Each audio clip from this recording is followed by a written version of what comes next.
주요 이슈를 골라서 이해하기 쉽게 풀어보는 뉴스픽 시간입니다. 보도국 성용희 기자와 함께하겠습니다. 자, 성 기자, 오늘 키워드 뭡니까? 네, 오늘 첫 번째 키워드 이 복덩이 안드레입니다. 이 안드레라는 이름 이제 대전 시민 가운데 한 번쯤 들어보신 분들 꽤 있으실 텐데요. 이 프로축구 K리그2 대전 하나시티즌에서 역대급 활약을 펼치고 있는 브라질 출신 외국인 선수입니다. 이 개막전부터 지금까지 4경기를 치렀는데 4경기에서 모두 골을 넣었고요. 총 5골을 넣어서 리그 최다골을 기록하고 있습니다. 이 경기장에서는 벌써 이 콘드레 안드레 이렇게 가요를 개사한 응원가도 울려 퍼지고 있고요. 이 안드레의 활약 덕분에 대전 하나시티즌도 펄펄 날고 있는데요.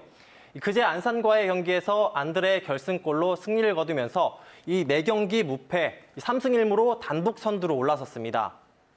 이렇다 보니 이런 선수가 어떻게 2부 리그에 왔는지 모르겠다 이런 이야기도 나오고 있는데요. 사실 안드레의 존재는 올해 대전 입성 전에 이미 K리그에 어느 정도 알려져 있었습니다. 일단 호나우두, 히바우두 같은 이 세계적인 축구 스타들이 거쳐간 브라질 명문팀 코린치앙스 소속 유망주였고요. 에이전시를 통해서 자금력 있는 K리그1 구단들에 소개됐습니다.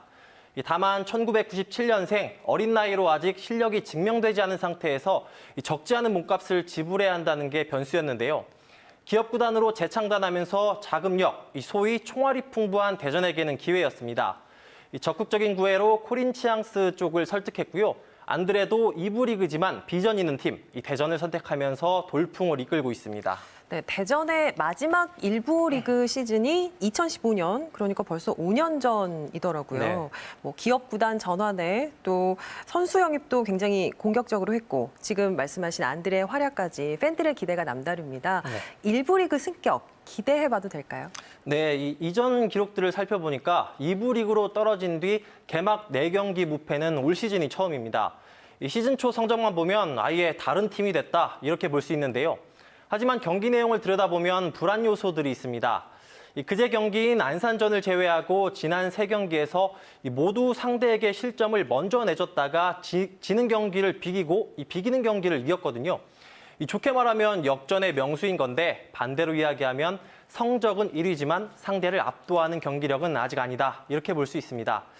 또 바이오, 구본상, 체프만 같은 핵심 선수들이 부상으로 빠져 있는 것도 문제인데요.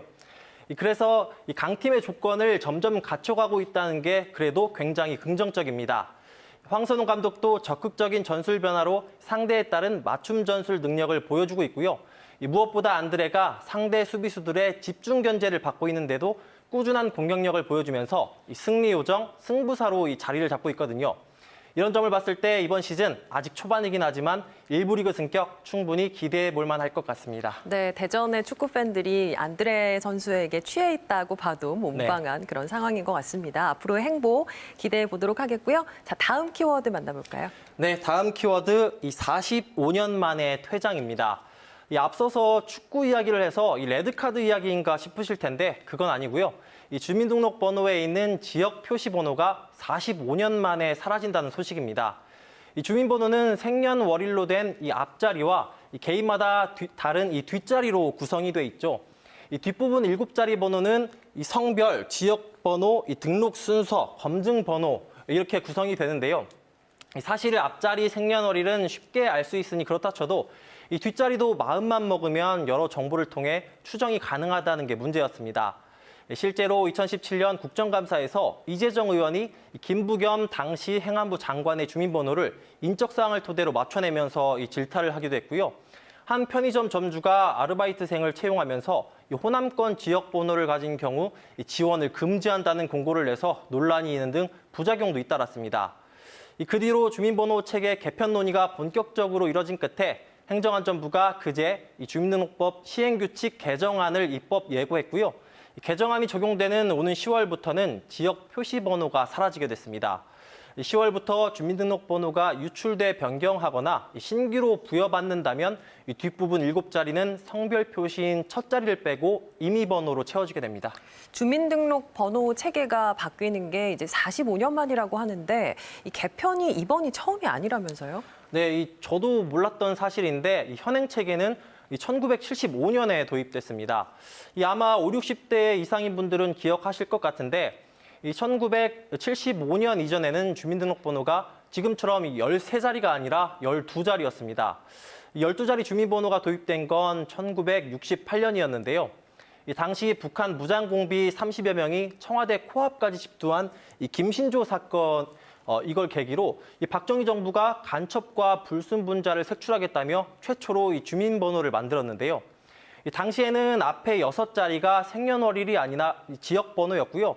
이 뒤 6자리는 이 성별을 나타내는 한 자리와 등록 순서에 따라 부여된 5자리로 구성이 됐습니다.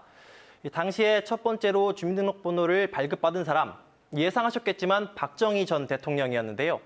그래서 박 전 대통령은 이 뒷자리 1001번을 부여받았고요. 이 두 번째로 발급받은 유경수 여사는 여성이고 두 번째니까 2000이 이 번호를 부여받았습니다. 그러다 7년 뒤 지금처럼 13자리 체계로 바뀌고 이제는 이 개인정보 보호가 강조되면서 지역번호도 사라지게 됐는데요. 이 탄생과 변천, 이 주민등록번호의 역사가 그 시대의 사회상을 반영하고 있다. 이렇게도 볼 수 있을 것 같습니다. 지금까지 뉴스픽이었습니다.